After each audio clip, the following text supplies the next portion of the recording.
Hoje nós temos a feliz coincidência litúrgica da primeira sexta-feira do mês e São Francisco de Assis. Uma feliz coincidência porque são dois belos motivos para a gente celebrar e para a gente também meditar. Eu não vou me adentrar tanto nas leituras que nós ouvimos, mas eu queria hoje meditar mais sobre São Francisco de Assis. Um grande santo. Diz que o maior milagre de São Francisco ainda é, hoje, pessoas querendo seguir o seu ideal de vida, a vida religiosa, vivendo da vocação. A família franciscana sabemos que é das maiores que tem na igreja, os ramos masculino e feminino. Só que, meus queridos, São Francisco é um santo ainda muito desconhecido e muitas vezes mal entendido. E eu queria falar um pouquinho sobre isso hoje. Ele viveu lá no século XIII, final do século XII, início do século XIII, na Idade Média, onde a igreja passava por muitas provações, como hoje. E ele era, na sua juventude, filho de um comerciante. Ele, a pedido, a desejo de seu pai, ele era para ser um comerciante também, seguia a vocação do pai, a missão do pai, o trabalho do pai. Mas ele não tinha muito jeito para aquele trabalho, e o sonho dele era ser um militar, um guerreiro. E ele foi no início. Mas ele não foi um guerreiro de sucesso. Ele foi preso, ficou praticamente 1 ano na prisão, e ali ele começa o seu processo de conversão. E ele tem uma grande conversão. Ele tem um encontro pessoal com o Senhor que muda toda a sua vida. E aí nós vamos ver iniciar em Francisco um movimento. Muitas pessoas, muitos jovens vão querer também seguir o ideal de Francisco.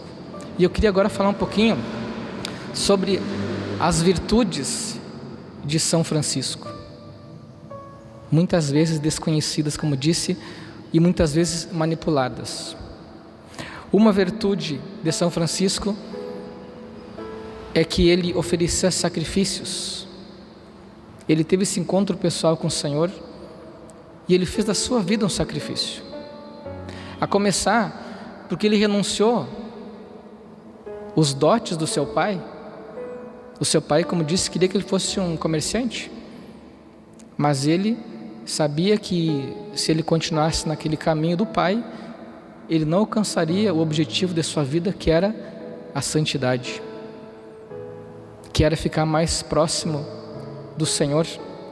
Então a vida dele foi um sacrifício. Ele abriu mão de tudo, inclusive da sua própria roupa, das suas vestes, e se entregou totalmente ao desconhecido, a Deus, renegando a herança do pai, renegando tudo para seguir a Jesus Cristo. Um homem que se fez sacrifício. Ele não foi padre, não foi sacerdote, ele foi um leigo, mas ele foi um fundador religioso. A grande família franciscana, como disse, das maiores da igreja. Uma segunda virtude de São Francisco, um homem da alegria. Quem vive bem a sua vocação, vive na alegria, contagia. Ele tem essa frase: o diabo fica mais feliz quando pode arrancar de um servo de Deus a verdadeira alegria de espírito. Ele defendia e vivia a alegria na sua vocação, na sua vida. Uma terceira virtude de São Francisco, muito desconhecida atualmente, a castidade.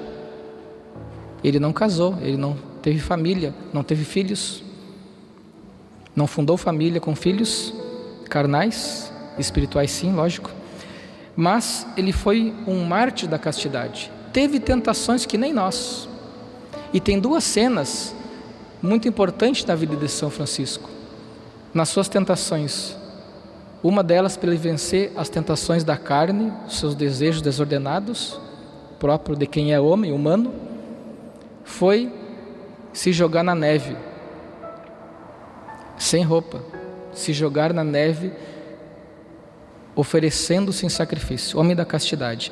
E uma segunda cena, ele também fez algo parecido nos espinhos, se jogou contra os espinhos, um homem que se sacrificava, um homem que foi mártir da castidade. Uma outra virtude de São Francisco, e aqui eu queria entrar num tema que é muito distorcido. A gente muitas vezes escuta aí aqueles que olham para São Francisco como defensor do ecologismo, dos animais e tanta coisa assim. É verdade, só que há uma grande distorção aqui, meus queridos.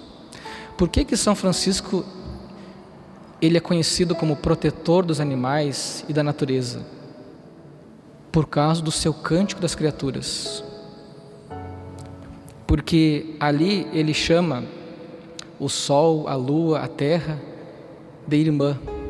Não chama de mãe terra, chama de irmã terra, porque tanto a terra, a natureza, os animais, as plantas, tudo isso, e nós somos criaturas de Deus. Todos somos irmãos, inclusive os animaizinhos. Acontece, meus irmãos, que São Francisco ele age assim porque tem um amor incondicional a Deus. Ele ama tanto a Deus, que ele deu sua vida por Deus, que o cachorrinho, o gatinho, a árvore, tudo isso é irmão. Ele cuida tanto da natureza porque ele tem um amor incondicional a Deus. E olha a travessura que faz hoje com São Francisco. Defende-se os animais, mas muitas vezes se é a favor do aborto. Olha o absurdo. Tem que defender o ovo da tartaruga, tem que defender todas as espécies de árvore, mas o ser humano parece que hoje não dá para defender mais. As leis vão entrando e as ideologias vão vindo, e às vezes a gente está se ancorando num santo, São Francisco. Meus irmãos, São Francisco, ele amava a natureza, amava os animais, amava a árvore, amava os pássaros, tudo, porque antes de tudo ele amava incondicionalmente a Deus. Essa deve ser a nossa base de vida, colocar isso como hierarquia, Deus em primeiro lugar, e lógico que em segundo lugar vai vir o ser humano.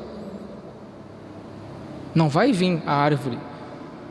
Hoje em dia as leis estão assim, a gente não pode mais, nem vou dizer muitas coisas, mas a gente hoje quase que tem que idolatrar as árvores, os animais, não é assim? São Francisco defendia a natureza. São distorções. São Francisco defendia Deus, amava a natureza. Deus em primeiro lugar. O ser humano parece que vai meio que distorcendo as coisas. E consequência dessa virtude, desse amor incondicional a Deus de São Francisco, está a sua humildade. É o fundamento do amor aos pobres. Também é conhecido muito São Francisco como aquele que defende, que ampara os pobres. Por que ele defendia os pobres, amava os pobres e deu a sua vida pelos pobres? Porque ele amava Deus em primeiro lugar. E há aqueles que fazem a distorção também, a ideologia. Amar o pobre, faz tudo pelo pobre, mas não se preocupa pela salvação daquele pobre. Ensinar o evangelho, ensinar ele a viver os mandamentos, pode viver na perdição, o que importa é dar comida. Não é assim a ideologia de hoje? Não estou dizendo que não tem que fazer nada pelo pobre, tem que fazer, mas a melhor caridade aos pobres é nós dar o evangelho, é dar a palavra de Deus, é tirar da ignorância, a ignorância religiosa, meus irmãos. Claro, vamos dar o pão, a igreja a vida inteira fez isso, São Francisco fez muito isso, mas ele fazia isso porque ele amava em primeiro lugar a Deus. Eis a distorção que faz do santo hoje, e como disse, é muito desconhecido. Vamos pedir a intercessão dele então, que a gente possa colocar Deus em primeiro lugar como ele colocou, e depois sim nós vamos colher os frutos como ele também colheu e ainda colhe lá do céu hoje. Intercede por nós. Louvado seja nosso Senhor Jesus Cristo.